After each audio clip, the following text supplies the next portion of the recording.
Hey guys, welcome back to Mokho Talks. My name is Mokho, and tonight we'll be celebrating an amazing news that hit the ground running on August 1st.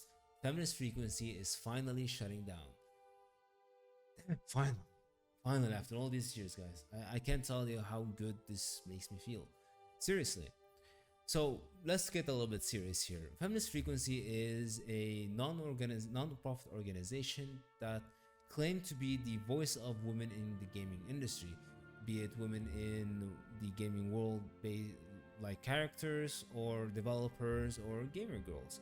So they were the frontline and spokesperson for these women to get a better jobs or better placement in the gaming world. But unfortunately, it never rose to a good place of success, or actually did help any women in the gaming world. That actually their whole stick backfired on them when a lot of the toxic communities, fought back. The only place that feminist frequency actually had any active change were the gaming studios. That actually hurt us gamers the most. So when was it founded? It was founded in 2009 by none other than Anita Sarkeesian. Anita Sarkeesian is a person that I very much dislike. For me personally, I dislike any extremist, but her essentially has her point of views, and her worldview is so beyond extreme that her takes were always so unimaginably illogical. It does not make any sense. It did not make any sense what she believed in. On her point of view regarding a lot of things is just plain wrong. To give you guys an example, her views on Hitman, that game is actually sexist because you can kill women. Well, you can argue that, you can actually kill anyone and you get penalized for doing so, but try to get that across. Anyway, she was a normal YouTuber like me back in 2009. She was a very small YouTuber trying to make her own views like mine, well known to the viewership. Her views were basically for niche games, so like women tropes versus women in video games, that sort of stuff that she talked about. And her views were actually being heard by a small minority of people. And then she went on to ask for a crowdfunding of $6,000 for better equipment so she can work on more series in her YouTube channel, for her YouTube channel. Well, the gaming world as it was very, very toxic and had a really toxic community, and she received a lot of criticism and sexual harassment online, which backfired for these toxic communities because she received $150,000 in funding. And this is basically how her career started. It started on the backs of the toxic communities and kept rising up, being supported by a lot of young women out there and a lot of white knights to get her to where she is today. But in all, her group and herself did not actually do anything good for women in the gaming world. Girls were still getting harassed. Everything they tried to do, because the way they did it, it never actually received support from the whole gaming community. Like, even us people who were very, very normal chill gamers were against her. A lot of other women were against her. A lot of the takes and criticism she put regarding games in general were fundamentally wrong and were criticized. There were a lot of valid criticism against her, and she just would not listen. The problem with these kind of people is, as soon as they get the support they need, they will ride that train and keep going home, my friends. Anyway, as a person, Anita Sarkeesian was awful. She was an awful person. Her worldviews were awful in general. As you guys know, the famous video of her that everything is sexist, everything is racist, everything is homophobic, and you have to point it all out. Her that it's talking about how racism, sexism, and homophobic is available everywhere you look, anywhere you go. Anything you do is racist, sexist, and homophobic, which just summarized how her brain actually works, and it is unfathomable how did she actually get this kind of support. With the regarding her crowdfunding, when she got $150,000, she spent most of that vacationing around the world, doing whatever she wants, and essentially creating a very very shitty series that didn't do anything, didn't go anywhere. But then 2013, 14, 15 came knocking down with the whole Gamergate problem, and her and the other awful person, which is Zoe Quinn, the developer, scammed her, which also scammed her community, her supporters with money, so she can create a game, which then she used the money to vacation in Japan. Nonetheless, I digress. Anita Sarkeesian, what did she do with her whole fame and support? She went to the gaming industry in general, the studios, the AAA studios, and developers. Now, guys, I'm gonna level with you here. The gaming industry, communities, studios, and the likes were very, very, very bad. There was a lot of sexism happening. Women were mistreated, and everyone was mistreated. But women were harassed. There was a lot of sexual harassment going on in the studios. Okay, I agree with that. But the way she went about it was so wrong and so bad, it backfired beyond hope. But like, how did it backfire? What did it do? So imagine we're trying to open a door, all right? So we're trying to open a door for the conversation regarding the sexual harassment that's been happening in the gaming industry, right? Instead of just putting the lock in, turning the lock, and opening the door, she held a fucking bazooka and blew that shit to smithereens. No regards to any collateral damage she might do, she might have done, and collateral damage she did, because a lot of well-known, really good developers, writers, innocent people, innocent guys were fired from the industry. A lot of jobs were lost. A lot of employments were lost in that day because of Anita Sarkeesian extreme views regarding feminism. A lot of our games were also affected by this. One of them is Dishonored 2, the other one is Dying Light 2, and you guessed it, Last of Us 2, where you have Abby with the woman of a face on a body of a fucking bodybuilder, a guy bodybuilder. Bro, her muscles were bigger than mine. I mean, come on. This is what we caused. If you're ever wondering what happened to the gaming world, she happened. She gained popularity, she gained support by the industry, by the studios, because they were afraid from backlash. Remember what, at that time there was also the whole Me Too movement with Hollywood. Studios and companies were so afraid of backlash, of being sued by these women. They just started hiring everyone. It's like, hey guys, hey, hello, we support women, we support feminism. Come on, come. We're hiring women. See, we're including them. And this just turned things to the fucking worse. Okay, I mean, I agree there was a problem, but that's not how you solve it. You open a conversation, you talk, you make awareness regarding this by gathering evidence. Not just throwing it out there and creating a mob on social media and going after these companies, and the companies getting so fucking scared because it is true, you know, and just started firing everyone.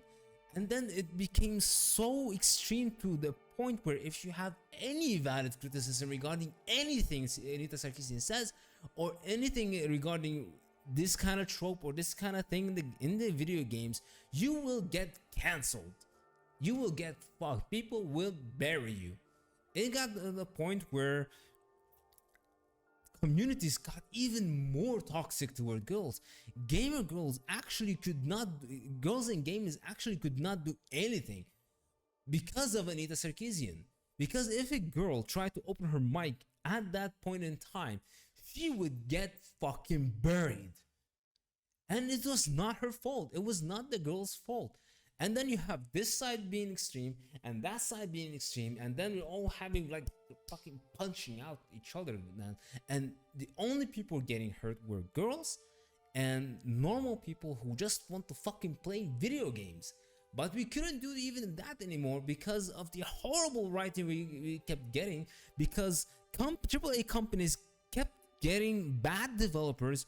They just wanted women, like give us any woman. Doesn't matter if she knows anything about developing, doesn't matter if she knows any codes, she doesn't matter if she knows any, she worked in any game, done anything. Like they would get women from fucking articles like Polygon or Kotaku to come join the writing teams in a video game company. How is that? How does that make any sense whatsoever? How does that make any sense? Like you had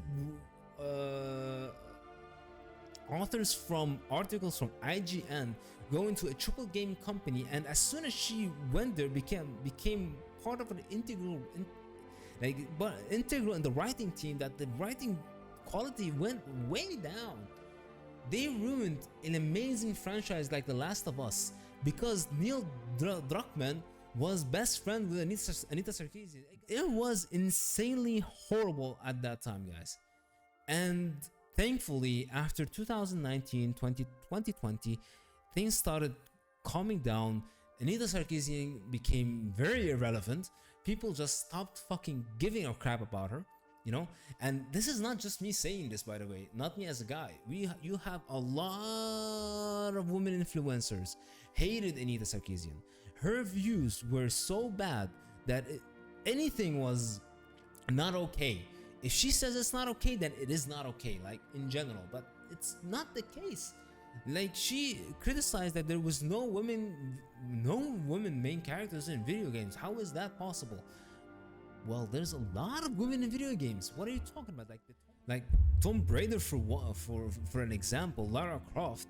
That was an amazing female main character. You had Samus from Metroid. You had Tifa from Final Fantasy. You had Claire Valentine from Resident Evil. So many main characters who were women. Bayonetta was the epitome of femininity.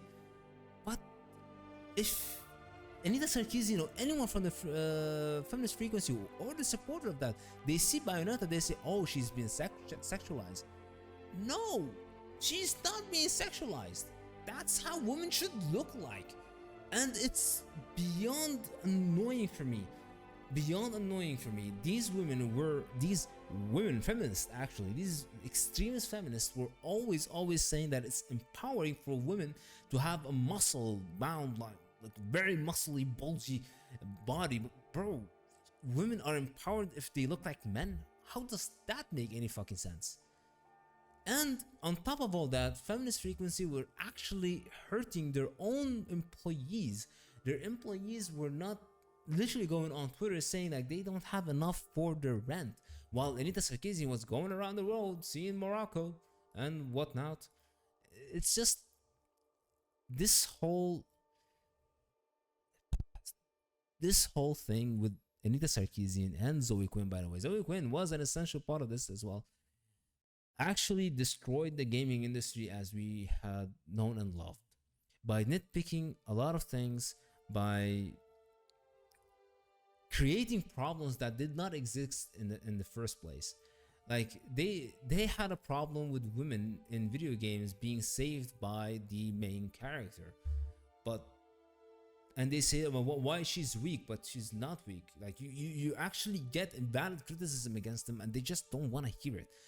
It created such a bad years for video game that we could not talk about these things, and it actually made it worse by including anyone who's not nearly qualified to be in the video game world, like developers. God damn it. Anyway, so finally we're done with this. We're literally done with this, guys, and now we can actually take a deep breath, a breath of fresh air, and relax. He may still be a consultant in some way, other places, but let's just hope we don't see her again. And maybe now we can actually have good conversations regarding the communities as a whole without having to lash out and fight each other every step of the way, and actually have good takes, good quality takes. And guys, anyone out there, anyone who reaches this video and sees this, guys, there are way better female spokespersons than the trash Anita Sarkeesian, who actually speaks in a really in a good way regarding women in video games. All right, and they actually hate her. Just saying. Anyway, well, I'm reaching the end of the video. I'm trying to see if I've covered anything else. I've talked about who they were, what they did,